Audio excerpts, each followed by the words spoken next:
So Anthony asked a really good question, actually, and it's something that has been, I guess, lurking in the back of my mind for a while without really realising it.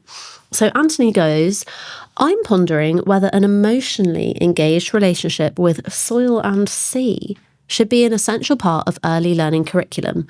Certainly, creativity has the ability to increase an empathic attitude towards ecology, but I feel it shouldn't be a privilege or charitable. Ooh. That is Thank you, Anthony. a good old thing to ponder. Big question. We could just say, yes, we agree and move on. But we won't. That would be a very short episode. Yes, well, first place to look. We know that spending time outside is really good for our stress. Anecdotally, you and I know that. Brilliant. We'll go outside as a form of medicine, medication, self-care. But science has told us that, yes, it is indeed very good. We get lots of good benefits for things like our stress levels and how our well-being is doing. But what I found really interesting, I learned recently that you get more benefits and an overall sort of a betterness from the experience if you're not just outside, but you're being present outside. So you're like noticing nature and you have these mindful moments. So tasks like citizen science, or even if it's just spotting birds or slowing down and listening to the noise of like the wind rustling through trees or something, you get so much more out of that experience than just being outside. And foraging as well, no? Oh, You're a forager. Get me on foraging. Back to foraging. Yes, noticing all the different plants. Yeah. Things that you can See things snack differently. on. Things that can kill you. Things that can kill you. Very meditative. It's so, yeah. And, then I think as a forager, here we go. I said foreigner. I think as a forager, that's one of the reasons I now pay attention to the seasons, because it's the repetitive nature of every year seeing when things are blooming or where they're blooming, when things are blooming or fruiting, where they're doing so, how that coincides with everything else. And you notice all these patterns, and then you notice how that ties to like, all things have come earlier this year. Like everyone's been talking about blackberries coming early this year. It's because it's a hot, dry summer. Yeah. So everything's shifted forwards. I think everyone has access to that innate sense of time and seasonality and where things should be and when they should come out, go away again. And that's all part of connecting to the nature. The nature. Connecting to the nature. Yeah, and kind of the reason I wanted to start with this was not just because I wanted to talk about foraging, although you led me into that very nicely. I led you up the garden foraging path. Was kind of back to Anthony's question about whether it should be part of kind of early learning curriculum, wasn't it? Other than just yes. Yawning. It's not sleepy. It's a post lunch. Already having a yawn. We've had a nice lunch, and I'm sorry. I'm in the post-lunch slump or slunch. The slunch, which as Emma and Mark call it. Yes, slunches. It's nothing personal, time. Anthony. I'm fascinated by this conversation. Yeah, well, tell your face. Don't believe my yawn. So there was a 2019 study which had a little look at people who feel connected to nature. And I would say we'd probably put ourselves in that bucket. We both feel quite protected to nature. Yeah. We also feel quite compelled to protect it. And the study looked at whether there was a link between that and whether people who felt more connected to nature were more likely to do things to protect the planet, which is why I think it would be so exciting to see this as part of the early years curriculum, because what they found out was it was a meta-analysis. They looked at lots of different pieces of research and they found that there was a very strong correlation or association between nature connectedness and pro-environmental behaviour.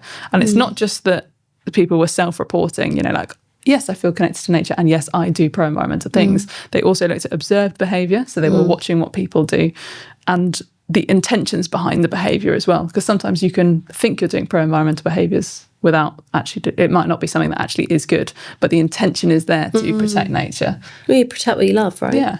Well, so, yeah, basically, we would have all thought that, but now there's a study saying, yes, actually protect what you love. Happens. Yeah, I like that a lot.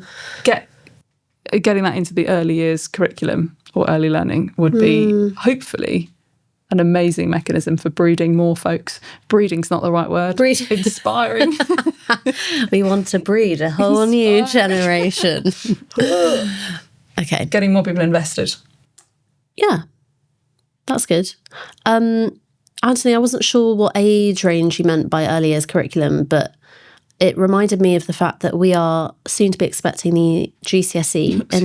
Soon to be expecting the child of new population. Freshly bred. I do have some fresh bread for you later, but that's another story. It's so exciting. I bring kombucha, Emma brings fresh bread. We are so nice enjoying our honeymoon. What was I saying? Natural history, GCSE. So this has been a really long-running campaign led by the amazing campaigner Mary Colwell, who also heads up the brilliant charity Curlew Action, by the way. Oh, I didn't make that link. Curlew extraordinaire. Hi, Mary. Hi, Mary. So Mary initiated the push for the GCSE way back in 2011, and then it was confirmed this year by the Department for Education that's going to happen. It's going to be a thing. It's supported by the Natural History Museum, which is supposedly guiding curriculum content and how it's going to be structured. Caroline Lucas, who's a former Green Party MP, is also supporting it and has supported how important it is for children and students to be learning about these things. But we're in a kind of strange limbo where it kind of all looks like it's going ahead, but then we haven't really heard anything about it in a while. It went a bit quiet, didn't it? Went a bit quiet. Feels like it's stalled. Don't really know what's on the curriculum. I'm fascinated to know what's on the curriculum. Mary Colwell has been a real proponent in trying to ensure and recommend that there are lots of fieldwork opportunities involved just to get kids outside, because as we know, it's so good in all facets of learning.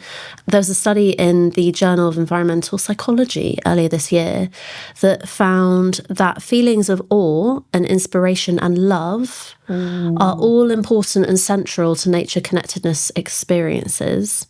And then in another study, as part of the same big study, they found that meaningful and deliberate engagement, so like noticing things, identifying plants, noticing seasons, weather, are important and really central to the whole nature connectedness experience.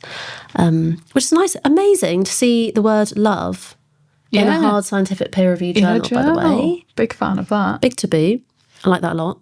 And emotion is so important. It's important in the creative sector for communicating things, and I think really important in science communication especially.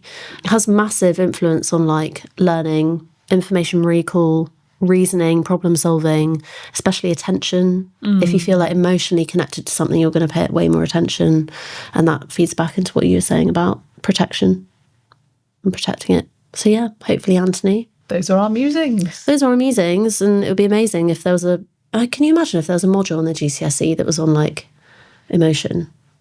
Yeah. Or connection? Let's talk about how we feel about nature. How do we feel about it? How do you feel about it? Positively.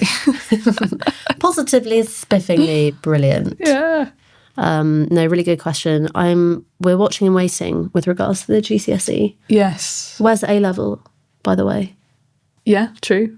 As well. If you're going to inspire a whole cohort of students. And then just leave them and then after they can't, inspiring them at GCSE. Yeah, they can't take it further. What are they going to do next? Surely it'd be, if you're going to do an A-level, you may as well, if you're going to do a GCSE, why don't you do a partnering A-level at the same time and just launch them in bish the next bash thing. Bosh. Because there was a lot of appetite from school kids. Oh my God, I would love to do this. Maybe it's just the bubbles that we sit in online. But so many people are I would have done that in a heartbeat. Yeah. Absolutely. And it feeds into so many other subjects. It's a no-brainer. But I really hope there's a lot on ecology in there. Climate. Yeah. Anyway. A little bit of forest bathing. Oh, would be good. Learning outside. Yeah. Such a no-brainer. Maybe we should teach on it. Maybe we should be the course leaders. Guys, we'll write the bloody curriculum, okay? Module 1, Here's foraging. How to find a slow worm. And how to know when your blackberries are ripe. Not a euphemism. What? Good. I don't know. It just sounded euphemistic. You've lost me.